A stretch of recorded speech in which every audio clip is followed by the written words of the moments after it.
10ാം ക്ലാസ്സിന് ശേഷം vocational higher secondary ഒരു നല്ല ഓപ്ഷൻ ആണോ? കുട്ടികൾക്കുള്ള വലിയ ഒരു സംശയമാണിത്. ഹയർ സെക്കൻഡറിയിലൊക്കെ കിട്ടിയിട്ടില്ലെങ്കിൽ മാത്രം പോകുന്ന ഒരു ഓപ്ഷനായിട്ട് പല ആളും വൊക്കേഷണൽ ഹയർ സെക്കൻഡറിയെ കാണുന്നുണ്ട്. എന്നാൽ ശരിയായ വശം അങ്ങനെയല്ല. വൊക്കേഷണൽ ഹയർ സെക്കൻഡറി കൃത്യമായ ധാരണ ഉള്ളവർക്ക് എടുക്കാൻ പറ്റുന്ന നല്ല ഒരു ഓപ്ഷൻ തന്നെയാണ് വൊക്കേഷണൽ ഹയർ സെക്കൻഡറി. കാരണം ഹയർ സെക്കൻഡറിയിൽ ഇല്ലാത്ത, അതായത് വൊക്കേഷണൽ ഹയർ സെക്കൻഡറിയിലേക്ക് വരുമ്പോൾ വിദ്യാർത്ഥികൾക്ക് അവരെടുക്കുന്ന ഓപ്ഷനോടൊപ്പം ഒരു വൊക്കേഷണൽ സബ്ജക്റ്റ് കൂടെ NCVTയുടെയോ SCVTയുടെ അംഗീകാരത്തോടു കൂടെയുള്ള സർട്ടിഫിക്കറ്റ് ഉള്ള ഒരു തൊഴിൽ കൂടെ പഠിക്കാൻ പറ്റുന്നു എന്നുള്ളതാണ് VHSCയുടെ വൊക്കേഷണൽ ഹയർ സെക്കൻഡറിയുടെ ഏറ്റവും വലിയ പ്രത്യേകത എന്ന് പറയുന്നത്. ഇവിടെ ഹയർ സെക്കൻഡറിയിലേക്കാൾ ഒന്നുകൂടെ ശ്രദ്ധിക്കേണ്ടത് ഓപ്ഷനുകൾ എടുക്കുമ്പോഴാണ്. പ്രധാനമായിട്ട് ഹയർ സെക്കൻഡറിയിലെ സബ്ജക്റ്റ് സ്ട്രീമിനെ നമുക്ക് 4 ആക്കി തിരിക്കാം. ഒന്ന് മെഡിക്കൽ ഓപ്ഷൻ എന്നാണ് പറയാ. മെഡിക്കൽ ഓപ്ഷൻ എന്ന് പറയുന്ന സമയത്ത് ഫിസിക്സ്, കെമിസ്ട്രി, ബയോളജിയാണ് പഠിക്കുക. അതായത് ഈ ഒരു ഓപ്ഷനിൽ മാത്സ് ഉണ്ടാവില്ല എന്നുള്ളതാണ്. അതിന്റെ പുറമെ വൊക്കേഷണൽ ഹയർ സെക്കൻഡറിയിൽ 5 സബ്ജക്റ്റ് ആണ് ഉണ്ടാവുക. മെയിൻ ആയിട്ടുള്ള ഈ 3 സബ്ജക്റ്റും അതിന്റെ പുറമെ അവർ എന്റർപ്രണർഷിപ്പ് ഡെവലപ്മെന്റ്, അതായത് വൊക്കേഷണൽ ഹയർ സെക്കൻഡറിക്ക് ശേഷം ഒരു തൊഴിലാളി ഉണ്ടാക്കുന്നതിന് പകരം തൊഴിൽ കൊടുക്കാൻ പറ്റുന്ന രീതിയിലുള്ള ഒരു, അതായത് സ്വന്തമായിട്ട് ഒരു സ്റ്റാർട്ടപ്പോ അല്ലെങ്കിൽ ഒരു ബിസിനസ് ലെവലിലേക്കൊക്കെ വരാൻ പാകത്തിലാണ് അവരുടെ കോഴ്സിനെ ഡിസൈൻ ചെയ്തിട്ടുള്ളത്. അതുകൊണ്ട് തന്നെ ഏത് ഓപ്ഷൻ എടുക്കുകയാണെങ്കിലും, ഇപ്പം പറഞ്ഞു മെഡിക്കൽ ഓപ്ഷൻ ആണെങ്കിലും എഞ്ചിനീയറിംഗ് ഓപ്ഷൻ ആണ്, ഏത് ഓപ്ഷൻ ആണെങ്കിലും എന്റർപ്രണർഷിപ്പ് ഒരു സബ്ജക്റ്റ് ആയിട്ട് വരുന്നു എന്നുള്ളതാണ് വൊക്കേഷണൽ ഹയർ സെക്കൻഡറിയുടെ അടുത്ത ഒരു ഹൈലൈറ്റ്. ദെൻ നെക്സ്റ്റ് ബയോളജി അല്ലെങ്കിൽ ഈ മെഡിക്കൽ ഓപ്ഷനിലേക്ക് വരുന്ന സമയത്ത് 5 സബ്ജക്റ്റുകളാണ്. ഓൾറെഡി പറഞ്ഞു, physics, chemistry, biology, then entrepreneurship, then English. ഈ 4 ഓപ്ഷനുകളാണ് അത് എടുക്കേണ്ടത്.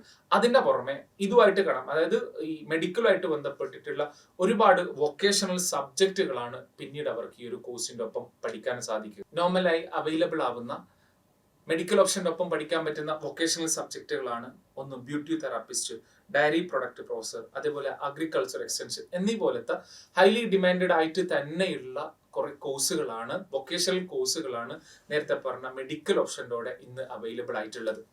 രണ്ടാമത്തെ ഓപ്ഷൻ എന്ന് പറയുന്നത് എഞ്ചിനീയറിംഗ് ഓപ്ഷൻ ആണ്. എഞ്ചിനീയറിംഗിലേക്ക് വരുന്ന സമയത്ത് നേരത്തെ പറഞ്ഞതുപോലെ ഇംഗ്ലീഷ്, എന്റർപ്രണർഷിപ്പ് ഒരു സബ്ജക്റ്റ് ആയിട്ടുണ്ടാവും. അതിന്റെ പുറമെ ഫിസിക്സ്, കെമിസ്ട്രി, മാത്സ് ആണ് ഈ ഒരു ഓപ്ഷനിലേക്ക് വരിക. ഇവിടെ ബയോളജി ഉണ്ടാവില്ല. വൊക്കേഷണൽ ഹയർ സെക്കൻഡറിയും തമ്മിലുള്ള ഏറ്റവും വലിയ വ്യത്യാസം കോർ കോഴ്സുകളായ സയൻസ് കോഴ്സുകൾ ഇവിടെ 3 എണ്ണം മാത്രമേ ഉണ്ടാവുള്ളൂ. ഹയർ സെക്കൻഡറിയിലേക്ക് വരുമ്പോൾ അത് 4 എണ്ണം ഉണ്ടാവും. അതുകൊണ്ടാണ് നേരത്തെ പറഞ്ഞിട്ടുള്ളത്, കൃത്യമായ ധാരണ, അതായത് എഞ്ചിനീയറിംഗ് ആണ് എടുക്കുന്നത് എന്ന് ഉറപ്പിച്ചിട്ടുള്ള വിദ്യാർത്ഥികളാണെങ്കിൽ അവർ ഈ എഞ്ചിനീയറിംഗ് ഓപ്ഷൻ ഇവിടെ എടുത്താൽ മതിയാവും. അതിന്റെ പുറമെ എഞ്ചിനീയറിംഗ് ഓപ്ഷന്റെ ഒപ്പം അവൈലബിൾ ആവുന്ന നല്ല കോഴ്സുകളാണ് power drilling operator, assistant offset printing operator, then four wheel service technician എന്നൊക്കെ പറയുന്ന വ്യത്യസ്തമായിട്ടുള്ള വൊക്കേഷണൽ സബ്ജക്റ്റ് കൂടി ഇവിടെ അവൈലബിൾ ആണ്. അതായത് ഒരു എഞ്ചിനീയറിംഗ് ടച്ച് ഒക്കെ ഉള്ള വിദ്യാർത്ഥികളാണെങ്കിൽ അവർക്ക് സ്വന്തമായ രീതിയിലുള്ള ഒരു വർക്ക്ഷോപ്പ് ലെവലിലുള്ള ചില മേഖലയിലേക്ക് പോകാൻ പാകത്തിലുള്ള കോഴ്സ് വരെ ഇവർക്ക് വൊക്കേഷണൽ സബ്ജക്റ്റിന്റെ ഒപ്പം അവൈലബിൾ ആണ്. 2 ഓപ്ഷൻ പറഞ്ഞു, medical, then engineering. Then next 3ാമത്തെ ഓപ്ഷൻ ആണ് കൊമേഴ്സ് ഓപ്ഷൻ എന്ന് പറയുന്നത്. കൊമേഴ്സ് ഓപ്ഷനിലേക്ക് വരുന്ന സമയത്ത് സാധാരണ ഹയർ സെക്കൻഡറിയിൽ ഇല്ലാത്ത സബ്ജക്റ്റുകൾ എന്ന് പറയുന്നത് നിർബന്ധമായിട്ട് പഠിക്കേണ്ട 3 സബ്ജക്റ്റുകൾ വരുന്നു. ഒന്ന് അക്കൗണ്ടൻസി, ദെൻ ബിസിനസ് സ്റ്റഡീസ് ആണ്. സാധാരണ ഹയർ സെക്കൻഡറിയിൽ എക്കണോമിക്സ് ആണ് വരിക. അതിന് പകരം വൊക്കേഷണൽ ഹയർ സെക്കൻഡറിയിൽ മാനേജ്മെന്റ്, കാരണം ഒരു ബിസിനസ് നടത്തുന്ന ഒരാളെ സംബന്ധിച്ചിടത്തോളം മാനേജ്മെന്റ് എന്ന് പറയുന്ന ഏരിയയെ കുറിച്ച് ഒന്നുകൂടെ സ്ട്രോങ് ആവണം. അതുകൊണ്ട് തന്നെ എക്കണോമിക്സിന് പകരം വൊക്കേഷണൽ ഹയർ സെക്കൻഡറിയിൽ അവൈലബിൾ ആവുന്നത് മാനേജ്മെന്റ് എന്ന് പറയുന്ന ഓപ്ഷനാണ്. ഇതിന്റെ പുറമെ നേരത്തെ പറഞ്ഞ എന്തായാലും പഠിക്കേണ്ട എന്റർപ്രണർഷിപ്പ് ഡെവലപ്മെന്റും ദെൻ ഇംഗ്ലീഷ് എന്ന് പറയുന്ന 5 സബ്ജക്റ്റ് കോമ്പിനേഷനുകളാണ് വൊക്കേഷണൽ ഹയർ സെക്കൻഡറിയിൽ കൊമേഴ്സിൽ അവൈലബിൾ ആകുന്നത്. കൊമേഴ്സ് ഓപ്ഷനായിട്ട് എടുത്തിട്ടുള്ള വിദ്യാർത്ഥികൾക്ക് കൊമേഴ്സിന്റെ ഒപ്പം പഠിക്കാൻ പറ്റുന്ന വൊക്കേഷണൽ സബ്ജക്റ്റുകളാണ് ഒന്ന് GST assistant, then account assistant, office operating executive, then office retail executive, അതേപോലെ റീറ്റെയിൽ സെയിൽസ് അസോസിയേറ്റ് എന്നൊക്കെ പറയുന്ന നല്ല ഒരുപാട് ഈ ഒരു 8ഓളം വൊക്കേഷണൽ സബ്ജക്റ്റുകളും ഇന്ന് കൊമേഴ്സിന്റെ ഒപ്പം അവൈലബിൾ ആണ്. ഇനി 4ാമത് വരുന്ന ഓപ്ഷനാണ് ഹ്യൂമാനിറ്റീസ് ഓപ്ഷൻ എന്ന് പറയുന്നത്. ഹ്യൂമാനിറ്റീസ് ഓപ്ഷനിലേക്ക് വരുന്ന സമയത്ത് ഇവർക്ക് വരുന്നത് നേരത്തെ പറഞ്ഞ പോലെ ഇംഗ്ലീഷ്, എന്റർപ്രണർഷിപ്പ് ഡെവലപ്മെന്റ് എന്തായാലും ഉണ്ട്. അതിന് പുറമെ വരുന്ന 3 സബ്ജക്റ്റുകൾ, ഒന്ന് history, then next geography, then economics എന്ന് പറയുന്ന സബ്ജക്റ്റുകളാണ് എടുത്ത് പഠിക്കാൻ വേണ്ടി പറ്റുക. ഇങ്ങനെ നല്ല, അതായത് 41 തരം ഓപ്ഷനുകൾ, അതായത് വൊക്കേഷണൽ സബ്ജക്റ്റിന്റെ ബേസിലായിട്ട് നോക്കുന്ന സമയത്ത് വൊക്കേഷണൽ ഹയർ സെക്കൻഡറിയിൽ 41 ഓപ്ഷനുകളാണ് വിദ്യാർത്ഥികളുടെ മുമ്പിലുള്ളത്. ഹയർ സെക്കൻഡറിയെ കമ്പയർ ചെയ്യുന്ന സമയത്ത് 46 ഓപ്ഷനുകളായിരുന്നു.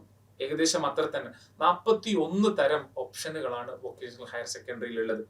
നമ്മുടെ നാട്ടിൽ എല്ലാവരുടെയും ഹയർ സെക്കൻഡറി ഉണ്ടാവും, വൊക്കേഷണൽ ഹയർ സെക്കൻഡറി ഉണ്ടാവും. ഹയർ സെക്കൻഡറിയിൽ അപ്ലിക്കേഷൻ കൊടുക്കുന്ന പോലെ തന്നെയാണ് വൊക്കേഷണൽ ഹയർ സെക്കൻഡറിയിലും അപ്ലിക്കേഷൻ കൊടുക്കേണ്ടത്. വൊക്കേഷണൽ ഹയർ സെക്കൻഡറിയിൽ അപ്ലിക്കേഷൻ കൊടുക്കേണ്ട വെബ്സൈറ്റ് vhsscap.gov.in ആണ്. ആ വെബ്സൈറ്റിൽ പോയി കഴിഞ്ഞാൽ കോഴ്സ് ലിസ്റ്റ്, ഓപ്ഷൻ ലിസ്റ്റ് അല്ലെങ്കിൽ കോഴ്സ് ലിസ്റ്റ് കാണും. കോഴ്സ് ലിസ്റ്റ് നോക്കുന്ന സമയത്ത് നമുക്ക് ഈ പറഞ്ഞ 46 ഓപ്ഷനുകളെ നമുക്ക് കാണാൻ പറ്റും. ഇതിൽ ചെറിയ ചെറിയ ചില നല്ല ഓപ്ഷനുകൾ ഉണ്ട്. ഈ ഓപ്ഷനുകൾ സെലക്ട് ചെയ്തുകൊണ്ട് സ്കൂൾ നെയിം ഈ വെബ്സൈറ്റിൽ തന്നെ പോയിട്ട് നമുക്ക് ലിസ്റ്റ് ചെയ്തിട്ട് സിംഗിൾ വിൻഡോ സിസ്റ്റത്തിൽ നമുക്ക് അപ്ലിക്കേഷൻ കൊടുക്കാവുന്നതാണ്. അതായത് ഒരിക്കലും ഹയർ സെക്കൻഡറിന്റെ താഴെയുള്ള ഒരു ഓപ്ഷൻ അല്ല, ഹയർ സെക്കൻഡറിയോടൊപ്പം തന്നെയുള്ള അതേ വാല്യൂ ഉള്ള +1 +2 പഠിക്കാൻ പറ്റുന്ന ഒരു നല്ല സിസ്റ്റം തന്നെയാണ് വൊക്കേഷണൽ ഹയർ സെക്കൻഡറി.